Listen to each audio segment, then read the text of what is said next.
It's the 21st of February, it's Monday morning, and a third named storm in less than a week is sweeping across the UK this morning with high winds and heavy rain. Storm Franklin has already caused severe flooding in parts of Northern Ireland, while in Yorkshire and Greater Manchester people have been forced to leave their homes for safety.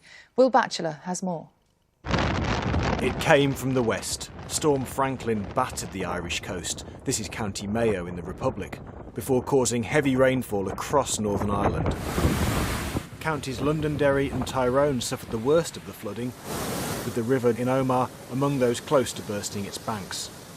An amber wind warning is in force for the north of Northern Ireland until 7 a.m. today.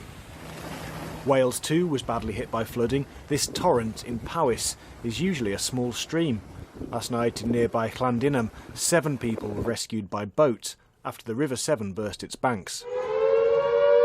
Northern England may have avoided the worst of storms Eunice and Dudley, but it's bearing the brunt of Franklin. That's the flood warning siren for Todmorden in West Yorkshire. This equipment was supposed to be working on future flood defences on the River Aire at Kirkstall until it was washed away. In Hebden Bridge, the river close to bursting its banks, and more high water in Matlock, Sheffield, Barnsley, Kirklees. This is Knaresborough, where residents and their pets were rescued from a flooded holiday park. And in South Manchester, more than 400 homes were being evacuated last night after 2 severe flood warnings on the River Mersey indicated a danger to life. In Liverpool, the Mersey looked extremely choppy as this tugboat went to work. And a bumpy ride too for this police helicopter above the Wirral. Plenty more journeys will be disrupted by Franklin this morning as train lines are flooded and blocked with fallen trees. South Western, Great Western and Avanti among the operators urging passengers to cancel or delay their journey.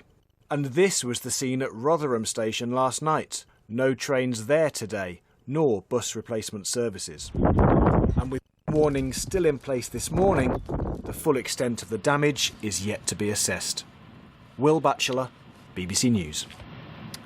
In a moment, we will get the latest from Northern Ireland, but let's speak to Nick Garnett first of all, who's in South Manchester this morning. And Nick, we can see behind you what sort of damage that the weather has caused. Yeah, and just what we didn't need. It's been heavily raining for the last few minutes as well. Look at the River Mersey. There is so much water in there. It's brought down whole trees that have come over this fence and brought all this rubbish and debris into the lane here. There's no way through that today. No one is getting through that. 430 homes were deemed to be at risk of flooding overnight, and people were told if they wanted to leave, they could and go and stay in rest centres.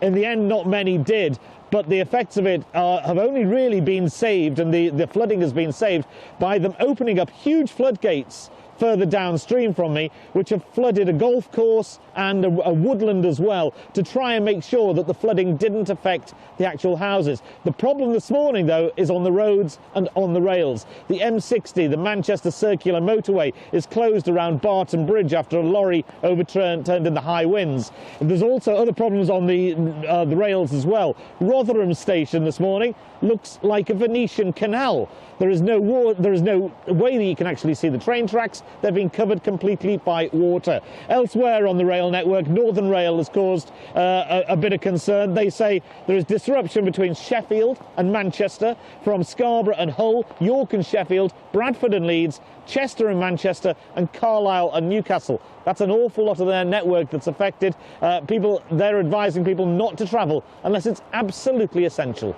OK, Nick, thanks for all that information. Well, Northern Ireland has also been hit by severe flooding over the last 24 hours. Our correspondent Louise Cullen is in Ballycastle and joins us now. Louise, it looks to me like things are actually getting a little bit worse than they were earlier. What's it like there now?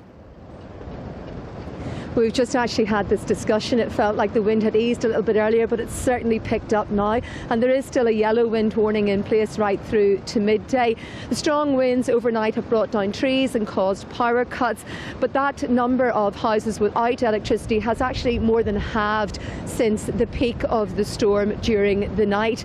But there's been transport disruption as well, with ferries and flights facing cancellations and delays, certainly this morning still. But that flooding was and major issue, particularly in County Tyrone, where pumps had to be deployed to stop rivers bursting their banks and threatening houses. But there have been other sports grounds around the country have also been submerged with floodwaters as well. As you can tell, the wind is still pretty strong here now. There has been some damage to properties around the country, but power is returning, roads are being cleared, and people will be coming out this morning looking at their roofs and trying to see what damage has been done. It is still very blustery here, as I say. The Department for Infrastructure say that they've dealt with more than 330 incidents of roads being blocked and flooding, and more than half those incidents have been in the north and west. Wind speeds of almost 80 miles per hour were recorded in McGilligan in County Derry, right round to Orlock Point in County Down, so the length of the coast. And what's thought to have been the highest wind gust overnight was actually recorded in the northwest in County Donegal, and that was just over 80 miles per hour. It's been a fairly buffeted and torrid few days for Northern Ireland with the storms. Lots of damage to repair, and the cost of that damage still to be assessed. All the eyes will be on the weather forecasts for the next few days. Louise, thanks very much indeed. That's Louise Cullen. And of course, we will be talking to Carol